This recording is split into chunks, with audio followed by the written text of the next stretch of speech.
सत्य की खोज से जुड़े हुए सभी साधकों का हार्दिक अभिनंदन। अभी आशा है आपने ताओ का जो मेरा पहला पार्ट था सहज का वो सुना होगा। उसका नेक्स्ट पार्ट भी बना रहा हूँ, तो इस वीडियो के बाद शायद वो आएगा आपके पास।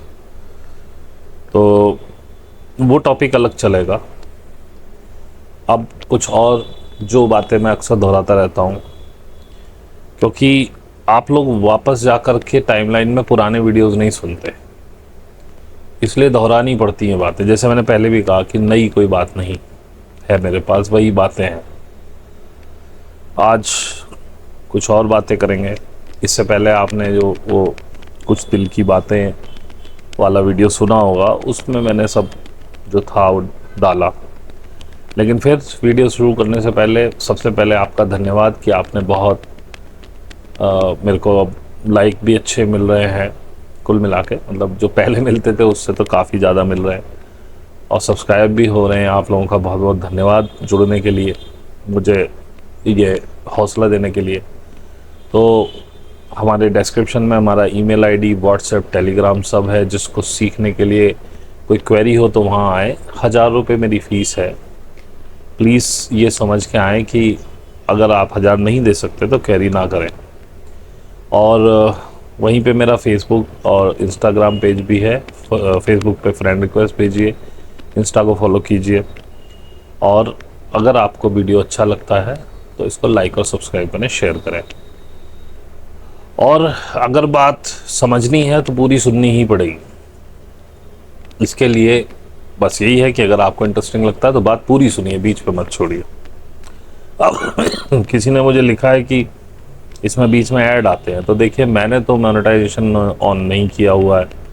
अगर ऐड आते हैं तो वो गूगल की कोई सेटिंग होगी जिसे मैं बंद नहीं कर सकता हूँ, तो उसके लिए मैं क्षमा चाहता हूँ। तो आज की बात शुरू करते हैं कि हम लोग द्वैत और अद्वैत में फंसे हुए हैं। अद्वैत पाना चाहते हैं, जिनको थोड़ी समझ है कि जो समझ गए हैं जीवन का पर्पस क्या है, तो वो अद्वैत में आना चाहते हैं। अद्वैत मानिए वननेस, जहाँ कोई दूसरा नहीं। अब ये द्वैत और अद्वैत, ये समझ में नहीं आता कि द्वैत क्या अद्वैत क्या। ऐसे तो शब्दार्थ से समझ में आता है, लेकिन कैसे जाने कि क्या द्वैत है। तो हमारी एक भ्रांति है कि हम और लोगों से अलग हैं। मतलब मैं आपसे अलग हूँ, आप मुझसे अलग हैं। बेशक दिखने में हम एक जैसे नहीं हैं, एक स्थान के नहीं हैं, बोली अलग हो सकती है, हमारे रहन सहन के तरीके अलग हो सकते हैं, लेकिन ये सब फिजिकल चीज़ें हैं, ये सांसारिक चीज़ें हैं। लेकिन जब आप, जैसे आपने इस शरीर को खुद समझ लिया, जैसे ही आप इस भ्रांति में आते हो कि ये आप शरीर हो और आप लोगों से अलग हो, यही द्वैत है। यानी कि आप ड्युअलिटी में हो। शरीर का होना भी, यदि आप इस शरीर को माने कि मैं हूं ये शरीर, तो भी आप ड्युअलिटी में हो। और इस बात को पुष्ट करता है आपका अहंकार, जिसे ईगो कहते हैं। अब ईगो मोटा मोटी लोगों को लगता है कि जब बहुत बड़ी कोई बात कहते हैं वो ईगो होता है, लेकिन ईगो, जैसा मैंने पहले कहा, इसको जानना बड़ा मुश्किल है। बड़ी बड़ी चीजों में तुम हो, ये भी एक ईगो है। यदि मैं हूं तो ईगो है। अब और भी बारीक हो जाता है आगे जाकर।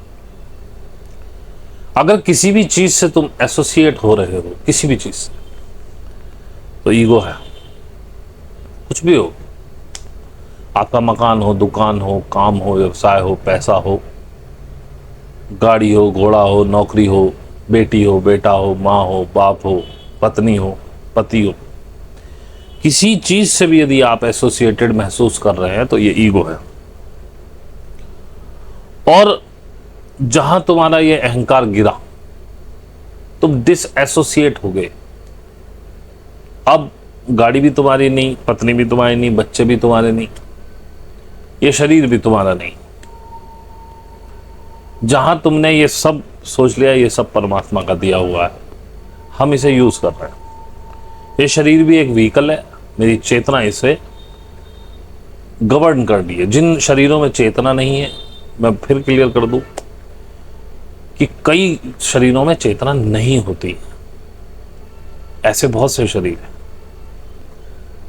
तो जिन शरीरों में चेतना नहीं है वो भी जी रहे हैं, लेकिन आप देखें कि उनके जीवन में कोई, जिसे कहते हैं, संघर्ष नहीं है।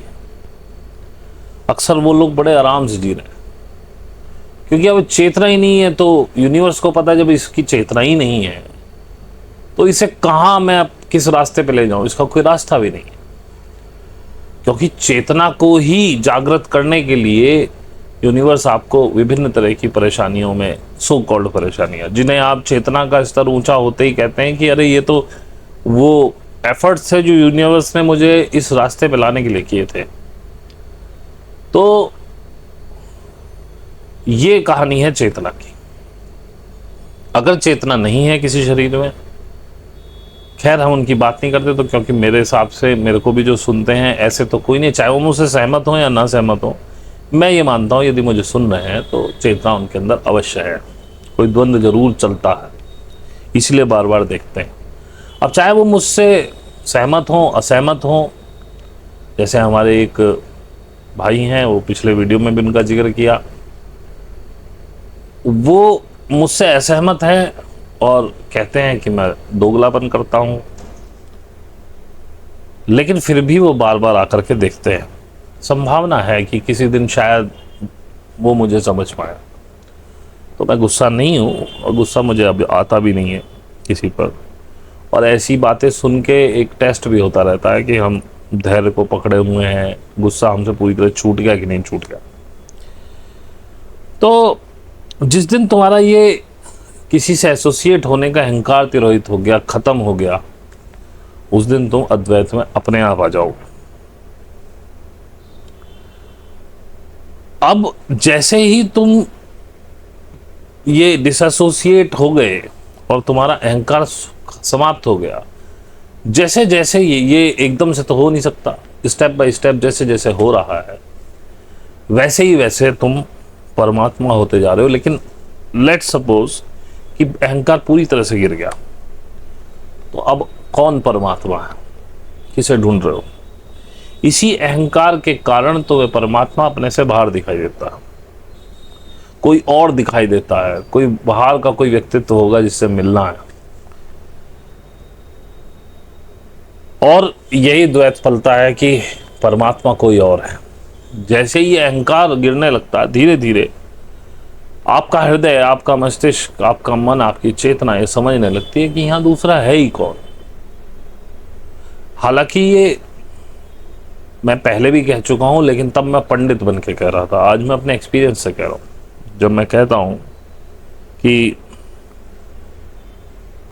मैंने राधा और कृष्ण के दर्शन करने के लिए किसी ने मुझे बताया कि साधना करो, और मेरा इतना भाव था कि बस इतनी ही चीज थी कि मुझे पूरे दर्शन में चाहिए, मुझे सिर्फ उनके चरण दिख जाएं। इस भाव के साथ मैंने साधना शुरू की। फिर धीरे धीरे राधा और कृष्ण समाप्त हो गए, फिर एक ईश्वर हुआ, फिर एक परमात्मा हुआ, अब वो भी समाप्त हो गया। अब मुझे पता ही नहीं है कि मेरे को किससे मिल रहा है, कौन है। ये भी अभी अंदर से नहीं आया कि मैं ही वो हूं। बस अब तो ये है कि ये एक बात है जिस पे चलते जाना, और बाकी क्योंकि तुम्हारी इंद्रियां बाहर की तरफ भाग रही हैं, साधक की इंद्री अपनी तरफ रहती। हमारे ग्रुप में भी जो लोग सीख रहे हैं, इतने 1.5-2 साल से सीख रहे हैं, उसके बाद भी इंद्रियां अपनी तरफ नहीं हो पा रही। कल एक साधक से बात चल रही थी, साधिका से, तो उसको किसी शख्स में बहुत बुराइयां दिखाई दे रही। अब मैं सुनता रहा, बड़ा गुस्सा, खीज, बुराइयां। फिर मैंने उससे पूछा कि तुमने अपनी तरफ झांक के देखा? तुमने जो मैंने अभी पीछे वीडियो बनाया दृष्टा ही दृश्य है, अगर वो तुमने सुना होता, तुमने उसको समझा होता, तो तुम जान पाती कि ये बुराइयां तुम्हारे अंदर है जो तुम्हें दूसरे अंदर दिख रही हैं। और मैंने उसे काफ़ी समझाया। मैंने कहा तुम्हें बुरा इसलिए लगता है क्योंकि अभी तुम्हारा ईगो जिंदा है, अभी तुम जिंदा हो। मैं ईगो को मारने की रास्ते पे जा रहा हूं और तुम ईगो को बढ़ावा दिए जा रहे हो। ये बात नोट कर लो, जब जब तुम्हें दूसरे में कमी दिखाई दे वो तुम्हारी अपनी है। जब जब तुम दूसरे को बदलना चाहते हो, कोई बदला आज तक किसी के कहने से? और यहीं आके आपस में जंग शुरू होती है। खुद को बदलो ना। और अगर तुम्हारा अहंकार तिरोहित होने लगेगा, फिर तुम्हें बुरा लगना बंद हो जाएगा। अब जैसे मैं पहले भी कह चुका हूं, कचरा सुन रहे हो क्योंकि इंद्रियां बाहर भाग रही है, अभी अपनी तरफ नहीं मुड़ी। तो जो देख रहे हो तुम, जो बिना ध्यान के तुम देख रहे हो, वो सब कचरा है। जो सुन रहे हो वो सब कचरा है, जो बोल रहे हो वो कचरा है, जो खा रहे हो वो कचरा है, अगर ध्यान नहीं है। और तुम खुश हो इस कचरे को ग्रहण करके। शिक्षा की किताबों से जिनसे तुम्हें डिग्री मिलती है,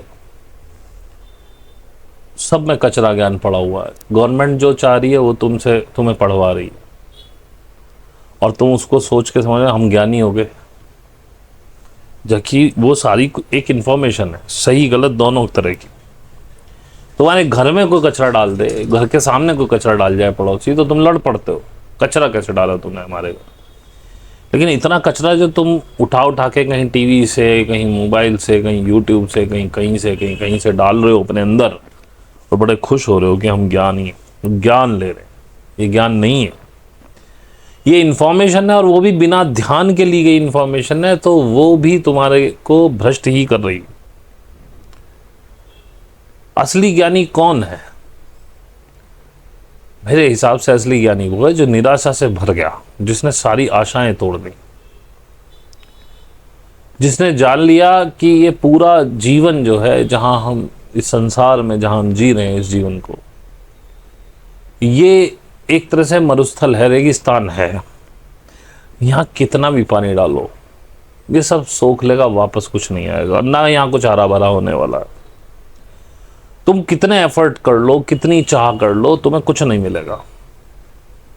और क्योंकि तुम चाह करते हो, आशा से भरे हुए होते हो, हमने अमुक काम किया तो हमें अमुक चीज मिलेगी, और जब वो नहीं मिलती है तो तुम दुखी होते हो, परेशान होते हो।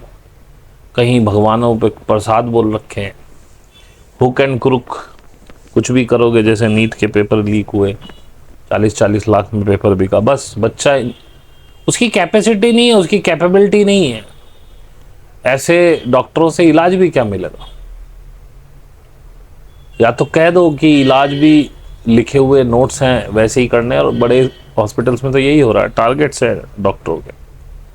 जाओगे गैस की तकलीफ लेके, वो एंजियोग्राफी कर देगा, स्टंट डाल देगा। अगर गैस हृदय पर टकरा रही हो जाता है सब।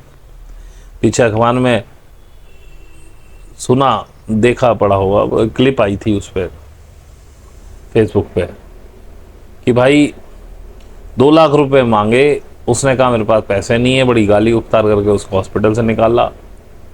वो दूसरे डॉक्टर के पास गया, 138 रुपये उसने लिए, इंजेक्शन लगाया गैस का, वो ठीक हो गया।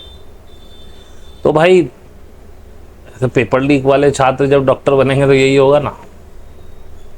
खैर, मैं दूसरी तरफ चला गया। बात थी निराशा की। निराशा जिसने पाल ली, जिसने आशा लगानी छोड़ दी, वो परम ज्ञानी। क्योंकि निराश व्यक्ति ही परम सुख को पा सकता है। अब हमने निराश का अलग मतलब ले लिया। जब हम कोई काम हमारा बिगड़ जाए, या कोई काम हमारे हिसाब से ना हो और हम मायूस बैठे हो, तो हम कहते हैं निराश है, उदास है। लेकिन आप देखो, निराश जिसकी आशा ही ना हो, जिसकी आशा समाप्त हो गई हो, वो निराश है। उदास जिसकी आस खत्म हो गई हो, वो उदास है। तो ये आम आदमी के बस की बात नहीं है। ये तो कोई सन्यासी, कोई साधक ही कर सकता है कि उसकी वो अपनी आस खत्म कर ले। ये आशा ही है जो तुम्हें भ्रम में डाले हुए है। ये तुम्हारी उम्मीदें ही हैं जो तुम्हें इस संसार में फंसाए हुए हैं। चलो अब के नहीं, अब के आएगा नंबर, अब के कर लेना। उस बच्चे से कोई नहीं पूछ रहा कि भाई तेरी कैपेसिटी क्या है, तू करना क्या चाहता है। नहीं, डॉक्टर बनेगा क्योंकि पापा ने कह दिया। अरे हम पैसा खर्च कर, पैसा खर्च करने से होता तो हो ही जाता ना। अब नहीं तो फिर उसको पढ़ाते क्यों है? फिर जितना पढ़ाई में पैसा लगा रहे, 40 लाख खर्च करो, पेपर लीक ले लो, हो जाएगा पास। यही तो चाहिए तुम्हें, डिग्री। तो जिसकी आशा खत्म हुई, उम्मीदें खत्म हुई, उससे ज्यादा सुखी इस दुनिया में कोई नहीं, क्योंकि उसके दिमाग को चल ही नहीं रहा कि हमें क्या मिल जाए। अब आपने उम्मीद नहीं लगाई 10 रुपए की भी, 1 रुपए की भी, अब उसमें तुम्हें 98 भी मिल जाए तो भी तुम खुश हो। और 1 रुपए की उम्मीद नहीं थी, 10 मिल जाए तो और भी खुश हो, क्योंकि कुछ ना कुछ तो मिल ही रहा है। लेकिन क्योंकि तुम्हारी आशा के अनुरूप नहीं मिल रहा है, ये दुख है। और अगर आशा ही ना हो तो जो मिल रहा है वही सुख है, सारी चीजों में सुख दिखने लगेगा। जिसकी उम्मीद का दिया बुझ गया वही परम सुखी है, उससे ज्यादा सुखी कोई नहीं। लेकिन मैं फिर कहता हूं, एक साधक ही, एक सन्यासी ही अपनी उम्मीद का दिया बुझा सकता है, वरना तो सांसारिक लोगों के बस की नहीं। और जब मैं सन्यासी और साधक की बात कर रहा हूं तो उसका मतलब वो नहीं है कि आपको ये घर बार छोड़ के जाना पड़ेगा। असली सन्यासी वही है जो सन्यास धारण करे गृहस्थी में, जो अपने बच्चों को पाल रहा हो, उन्हें पढ़ा भी रहा हो, लेकिन उम्मीद कोई ना हो बच्चों से क्या बनेंगे क्या नहीं बनेंगे। भाई तुम्हारा मन है, जो चाहो पढ़ लो, जैसे चाहो कर लो, बन सको बन जाओ, नहीं बन सको तुम्हारी मर्जी। क्योंकि अपने जीविकोपार्जन का तो कोई ना कोई व्यवस्था हर व्यक्ति कर ही लेता है। जिसकी आशा मिट गई वो इस संसार के पार हुआ, फिर संसार उसको जकड़ नहीं सकता। इस आशा से ही संसार का निर्माण होता है। यदि आशा ही ना हो तो संसार छिन्न भिन्न हो जाएगा, खत्म हो जाएगा। आशा तिरोहित हो जाना ही परम सुख को प्राप्त करना है। जैसे ही आपकी आशा खत्म हुई, आप सुखी हुए। अब ये आशा खत्म कैसे हो, ये तो गीता में भी कहते हैं, उसमें लिखा है कि कर्मण्येवाधिकारस्ते मा फलेषु कदाचन। तो बात ये भी वही है कि आप कर्म करो लेकिन फल की इच्छा ना करो। आशा खत्म हो जाए, आपने कार्य किया और उसके बाद जो आशा थी कि अब हमने अमुक कार्य किया, हमने आज 10वीं के पेपर दिए, मेहनत से किया, हमको फर्स्ट डिवीज़न इतने % मार्क्स आएंगे। मैंने देखा है लोगों को 95%, 97, 8% तक फिर भी रोते हुए कि हमने तो 99% का पेपर किया था, 1% कम कैसे आ गया। आशा। और जो निराश व्यक्ति हो वो यदि उसके 90 छोड़ो, उसके 60, 65 भी आ जाए, वो खुश हो जाएगा, अपन फर्स्ट डिवीजन से पास हुए। जयराम जी की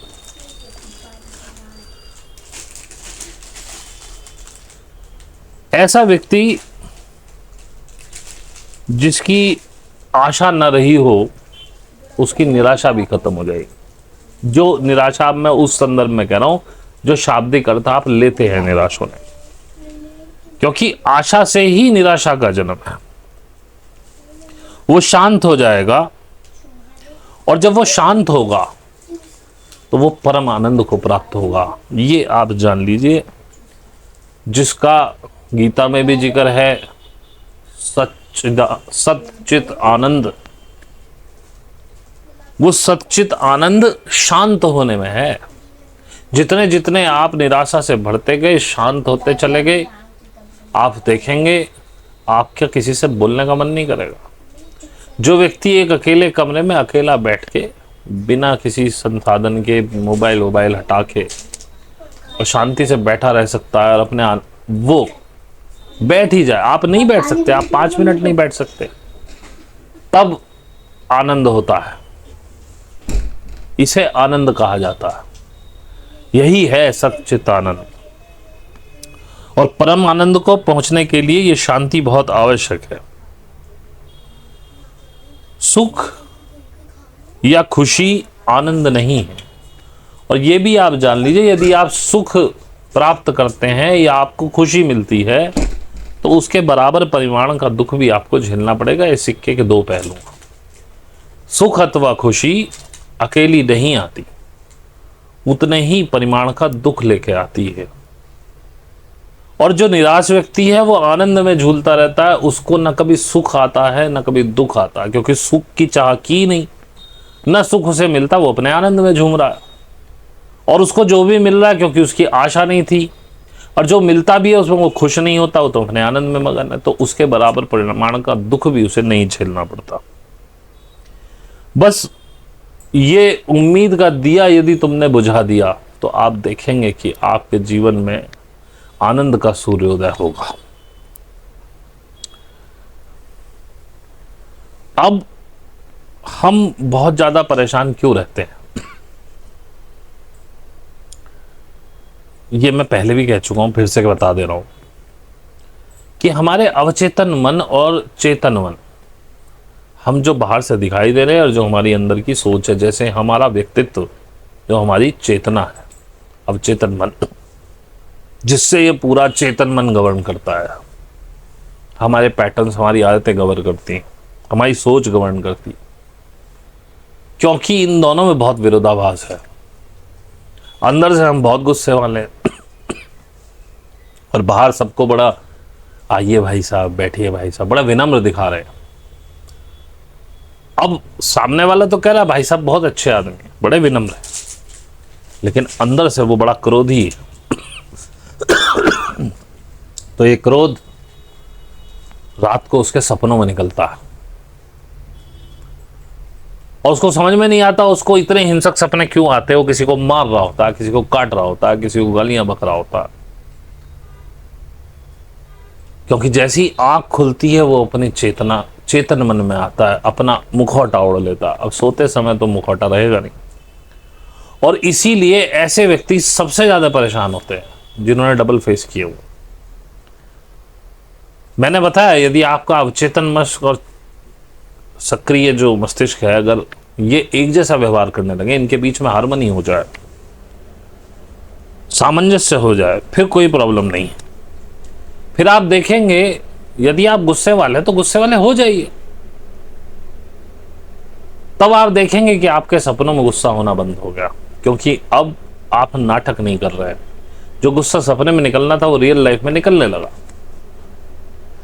अगर आप भीरू हैं यानी डरपोक हैं तो डरपोक हो जाइए, दिखाएगा बहुत मैं बड़ा ताकतवर, बड़ा, अरे चलते हैं, हम चलते हैं, अब देखेंगे, और वहां जाके भीगी बिल्ली बन जाते हैं।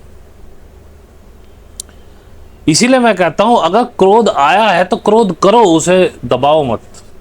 उससे दो फायदे होंगे, एक तो आपका अवचेतन मस्तिष्क और चेतन मस्तिष्क के बीच में जो हार्मनी है, जो सामंजस्य है, वो पैदा हो जाएगा। दूसरी बात, जो क्रोध आपको आया था और आपने दबा लिया, और जो मस्तिष्क ने रसायन छोड़े क्रोध के, जिन पे आपको रिएक्ट करना था, रिएक्ट अगर वो कर देते आप, तो वो रसायन अपना काम कर चुके थे। अब क्योंकि आपने रिएक्ट नहीं किया, वो रसायन कहीं इकट्ठा होकर कोई ग्रंथि बनेगी, और वो ग्रंथि आपको कुछ ना कुछ बीमारी जरूर देगी, वो चाहे मानसिक हो चाहे शारीरिक हो। लेकिन इतना मैं कहता हूं कि अगर क्रोध कर रहे हो तो जरा ध्यानपूर्वक क्रोध करो, लेकिन ये ध्यान तो आएगा आपको सीखने से। साधना प्रथम चरण है, उसके बाद ध्यान का चरण आता। और एक बात और क्लियर कर दूं, कोई लोग अगर सीखने की इच्छा से मुझे मैसेज भी कर रहे हैं, अगर वो सोचते हैं कि एक आध महीने का खेल है, नहीं है, 1 साल तक तो आप इसे जान भी नहीं पाओगे। होने को कोई अच्छा साधक हो, 1 महीने में जान जाए, 1 दिन में जान जाए, 1 सेकंड में जान जाए। अभी तक मुझे तो कोई नहीं मिला, क्योंकि मैं खुद ही नहीं जान पाया अभी तक पूरा। तो ये ध्यान सीखने के लिए आपको समय, ये पूरे जीवन की यात्रा है, और इसका कोई लक्ष्य नहीं है।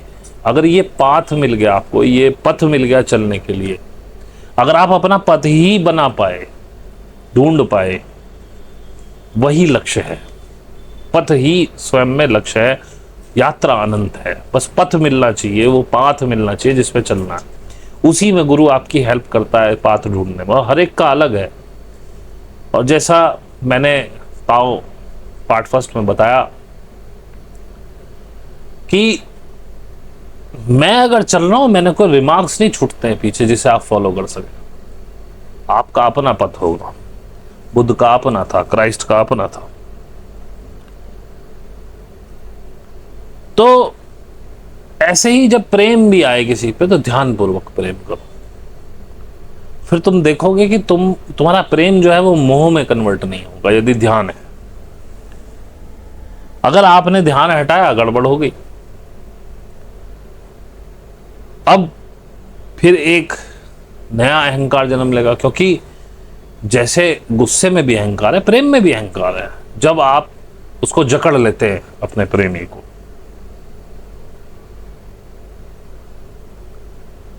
ये दोनों ही अहंकार की अवस्था है। और जब आप इन्हें देखोगे, जब आप ध्यानपूर्वक ये क्रियाएं करोगे, क्रोध या प्रेम, तो आप देखेंगे ये क्रोध और प्रेम के भाव तिरोहित हो जाएंगे। ना आप क्रोध कर पाओगे, ना आप प्रेम कर पाओगे। और वो जो प्रेम होगा वो एक ऐसा होगा कि बस आप किसी को देख के ही वो खुश रहेंगे, आनंद में। वो है, वो ठीक है, बस इतना ही आनंद होता है, यही प्रेम। फिर उसमें आपको इच्छा नहीं होगी कि ये मेरी प्रेमिका है तो मेरा इससे विवाह ही होना चाहिए। और एक बात इस टॉपिक से हटके मैं बताना चाहूंगा, मुझे अचानक आई थी रात में, तो मैंने लिख ली थी कि अपनी कीमत बनाओ। तुम्हारी एक ऐसी कीमत होनी चाहिए कि तुम गंदे हो या साफ, अमीर हो या गरीब, लोग तुम्हें आदर दें। तुम्हें देखते ही उनके अंदर से कोई भाव आए। करेंसी नोट देखें किसी भी उसकी हो, चाहे वो डॉलर हो या रुपी हो, कभी करेंसी नोट हाथ में लेते हुए तुमने सोचा है कि किस किस के हाथ से गुजरा होगा, किस किस जाति ने, और कैसे कैसे गंदे या साफ हाथों से इसको छुआ होगा, कहां कहां रखा होगा। किसी ने जेब में ऊपर पॉकेट में रख लिया, पसीना आ रहा, वो भीग गया। कोई वही नोट किसी गोश्त की दुकान पे भी गया होगा, गोश्त काटते हुए उसने उन्हीं हाथों से खून भरे वो रख लिया होगा। वही नोट किसी मंदिर की थाली में भी चढ़ा होगा, जहां उस पे केसर, चंदन, कुमकुम लगी होगी। वही नोट किसी मिठाई की दुकान पर भी गया होगा। वही नोट किसी चप्पल जूते काटने वाले के पास भी गया होगा, और वही नोट किसी जो नाले की सफाई करता है उसके पास भी गया होगा। कभी सोचा तुमने नोट हाथ में लेते हुए कि इसे हाथ में ले या ना ले, कितना गंदा या कितना साफ है? क्योंकि उसकी कीमत है। सड़क पे गिर जाए तो उठा के जेब में रख लेते हो। कूड़े पे भी गिर जाए 100 का नोट तो तुम ये नहीं सोचोगे कूड़े पे गिरेगा, छोड़, चुपचाप उठा के झाड़ के जेब में रख लोगे। और उसे छूने के बाद ना तुम हाथ धोगे, मे बी उस समय धो लो, लेकिन जब वो गड्डी में पहुंच गया, ऐसे पता नहीं कितने नोट तुम्हारे पास आए होंगे आज तक। तो वो क्यों करते हो? क्योंकि उसकी कीमत है और उसे नजरअंदाज नहीं किया जा सकता। तो ऐसे ही करेंसी नोट बनो कि तुम किसी भी परिस्थिति, किसी भी अवस्था में हो तो लोग मजबूर हो जाएं तुम्हारा आदर करने। ये ना देखें कि तुम कैसे हो। जो बड़े बड़े फकीर पीर हुए हैं, औलिया जिन्हें बोलते हैं, क्योंकि ये सूफिज्म जो है वो मुस्लिम धर्म में ही फैला। इसकी बड़ी लंबी कहानी है। खैर, सूफियों को हालांकि उस जमाने में पसंद नहीं किया जाता था। तो सूफियों को आपने देखा फकीरों को देखा, वो अपना अलमस्त घूमते फिरेंगे। अब ऐसे ही जैसे हमारे यहाँ चैतन्य महाप्रभु है, मैं तो उन्हें भी सूफी अलमस्त ही कहता हूँ, नाचते गाते घूमते फिरते थे ना। ये सुध है क्या पहना हुआ है, अंग ढके कि नहीं ढके, गंदा है कि साफ है, लोग उनके चरणों में झुक जाते हैं क्योंकि उनकी कोई मतलब उनकी कीमत इतनी ऊंची है कि उनकी मूल्य की आप मूल्य लगा ही नहीं सकते, तो आप उनके चरणों में झुक जाते हैं। तो अपनी कीमत बनाओ, ना उम्मीद हो जाओ, निराश हो जाओ, फिर देखो चारों तरफ से सुख ही सुख बरसेगा। तुम्हारे दुख का मेन कारण जो है वो तुम्हारी उम्मीद और आशा है। इसी उम्मीद की वजह से तुम मारे मारे फिरते हो अलग अलग मंदिरों में, अलग अलग बाबाओं के पास, अलग अलग ज्योतिषों के पास, इसी उम्मीद को जलाए रखने के लिए। नाउम्मीद होने का मतलब ये नहीं है कि आप कुछ काम धंधा छोड़ के घर में बैठ जाएं। आलसी होना इसका मतलब नहीं है। कर्म तो करना है। कर्मण्येवाधिकारस्ते मा फलेषु कदाचन। कर्म किए जा, फल की इच्छा मत कर। अब फल की इच्छा कैसे नहीं होगी? कोई ऐसा कर्म नहीं है जिसमें आपको फल की इच्छा नहीं होगी। फल की इच्छा ना हो ऐसा कर्म करने के लिए आपको अपनी आशा, अपनी उम्मीद ये खत्म करनी पड़ेगी। और अगेन मैं बता दूं, ये नहीं कर सकते आप जब तक आप साधना के माध्यम से ध्यान तक ना पहुंचे। और ये एक दिन की जर्नी नहीं है, एक महीने की जर्नी नहीं है। अगर आप मुझसे सीखने भी आ रहे हैं, किसी से भी सीखें, मुझे उससे कोई मतलब नहीं, लेकिन अगर मुझसे आ रहे हैं तो मैं अपना वही पुराना वीडियो सबको चेपता हूं कि भाई ऐसे करनी है साधना। लेकिन बात टेक्निक की नहीं है कि इस टेक्निक से साधना शुरू करनी है। खेल है प्रोसेस का। लोग 2-2, 2.5 साल से मेरे पास रुके हुए सीख रहे हैं, तो वो टेक्निक तो वही है पहले दिन से। बात है प्रोसेस की। जब वो विभिन्न उसमें पहुंचते हैं और उनके अपने एक्सपीरियंस शेयर करते हैं, किसी में वो डर जाते हैं, किसी गलत एक्सपीरियंस को सही समझ लेते हैं, सही को गलत समझ लेते हैं, फिर ध्यान पे भी काम होता है। और आज वो लोग अपने जीवन में काफी लोग आनंद को प्राप्त करने लगे हैं, जो धीरे धीरे नाउम्मीद होते जा रहे हैं, जो धीरे धीरे ध्यान को प्राप्त हो रहे हैं, जिनकी इंद्रियां पूरी तरह से मुड़ रही हैं अपनी तरफ। अब वो उस आनंद को प्राप्त कर रहे हैं। अब कह रहे हैं कि भाई हम तो गजब ही कर दिया। अब कहते हैं आपने गजब, अब मैंने क्या किया तुमने। मैं तो सबको एक जैसी बात बता रहा हूं। तो ये वीडियो ज़्यादा लंबा ना खींचते हुए यहीं समाप्त करता हूं। अगर आपको अच्छा लगा हो तो प्लीज़ लाइक कर दीजिएगा, शेयर करिएगा और सब्सक्राइब करिएगा। जितना आप लाइक, शेयर, सब्सक्राइब, कमेंट करते हैं, हमारा वीडियो ज़्यादा लोगों तक पहुंचता है। यूट्यूब की एल्गोरिथम उसे ज़्यादा लोगों तक पहुंचाती है। उसमें इस यज्ञ में आपका योगदान मिलता है कि कुछ आप जैसे और लोग जिन तक ये नहीं पहुंचा वो पहुंच जाए। और बाकी फिर से वही कि भाई डिस्क्रिप्शन में सब है, टेलीग्राम, व्हाट्सएप, जिसको सीखना हो, कोई क्वेश्चन हो ईमेल कर दीजिए। हमारे फेसबुक पेज को पे फ्रेंड रिक्वेस्ट भेजिए और उसको इंस्टाग्राम को फॉलो कर लीजिए। इसी के साथ आपका बहुत बहुत धन्यवाद मुझे सुनने के लिए। Thank you.